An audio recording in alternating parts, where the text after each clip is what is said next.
For one of my updates, I decided to do some interesting research of a study that was conducted in 2013 on 52 female students from Saudi Arabia that were studying at the Hermalia College of Science and Human Studies.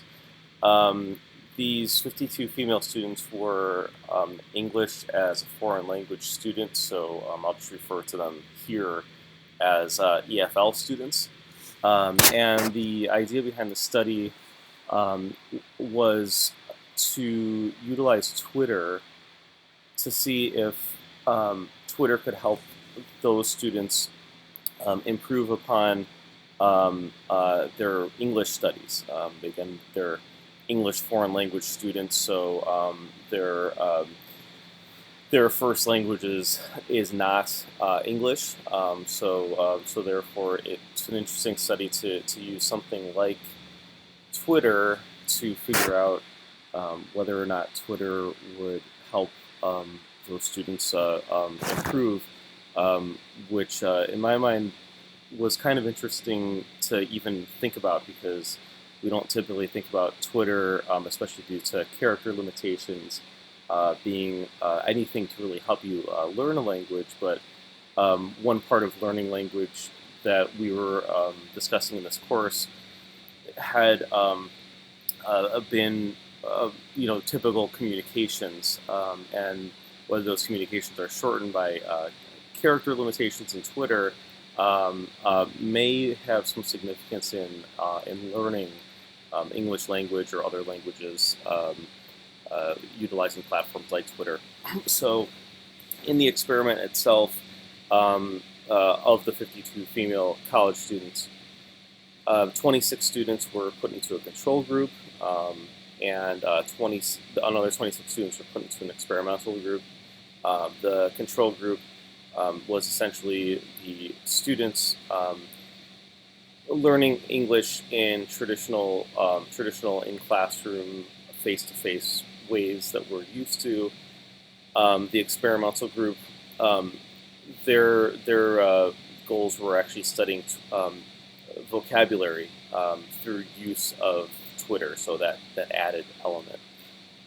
All 52 students took a pretest, and the pretest essentially tested the students' grammatical behavior, whether or not they understood grammatical behavior of words, spelling of words, and meaning of words. And in accordance to the pretests, it was found that just about all students were on equal playing ground in terms of English skills, behavior of words, spelling, and meaning.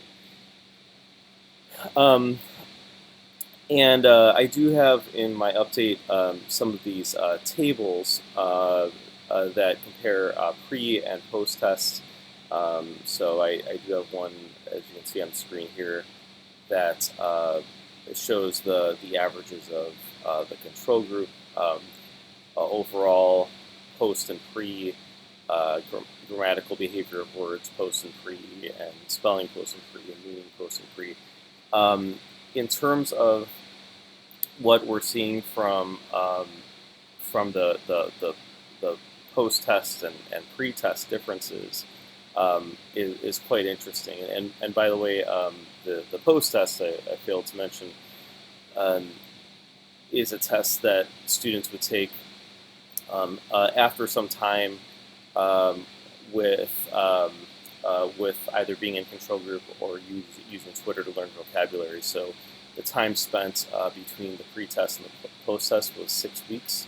So after the 6-week mark, the students would take the post-test that would test them on the same grammatical, spelling, and meaning portions that they had during the pre-test.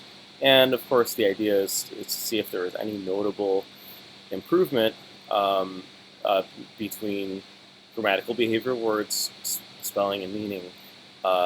And we could, of course, compare improvements or things where the mean actually went down after the fact. So what I did find really interesting is if we look at the control group, so I guess I'll just scroll back up here.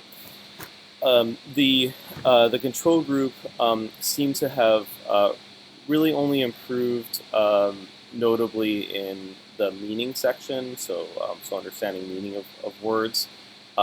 In all other sections between post and pre, we had some fairly even numbers, so no significant improvement after 6 weeks of learning English in a traditional setting. If we look at the experimental group, we see really interesting things here that between post and pre, we see even more significant improvement in the meaning section, students understanding meaning of words, and of course some notable improvement with grammatical behavior of words. In terms of spelling, though, we actually see the students do worse on the post test in terms of spelling. So after 6 weeks, students became worse at spelling if they were utilizing Twitter, which I don't find too surprising in the spelling category. Us using Twitter, I'm sure many people watching this used Twitter before. You're essentially shortcutting words in almost a text-based format, or texting-based format.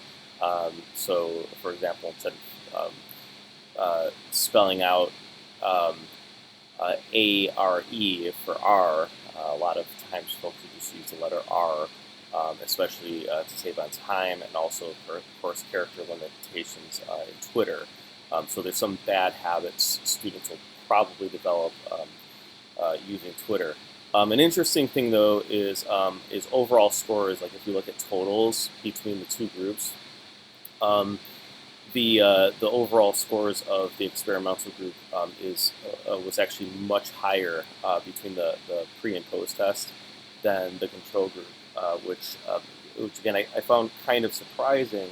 But then if we kind of think about maybe reasons why this may occur, is if one is using Twitter to communicate versus just learning English in a classroom setting, students are usually forced to deconstruct language in Twitter, kind of dissect its meaning in order to communicate with one another.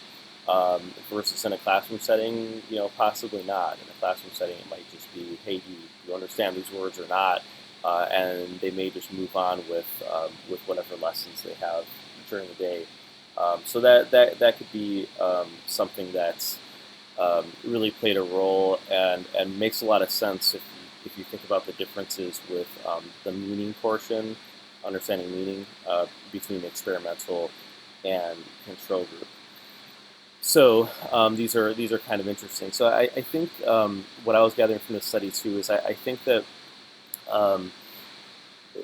the use of Twitter, learning English through Twitter is probably not the best possible format, but it's certainly one of those things that could be utilized in a classroom setting for a unit or during a lesson, or to supplement at least some of the in-class material, especially if we need to communicate it.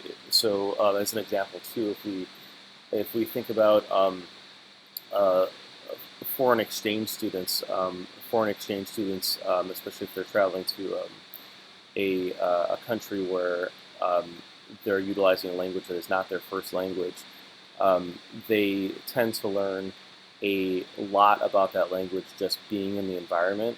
They're kind of immersed into it, which again, social media platforms like Twitter will do that as well. It'll simulate something similar to traveling to the country and being forced to communicate. So again, it's a pretty good supplement and something worth thinking about.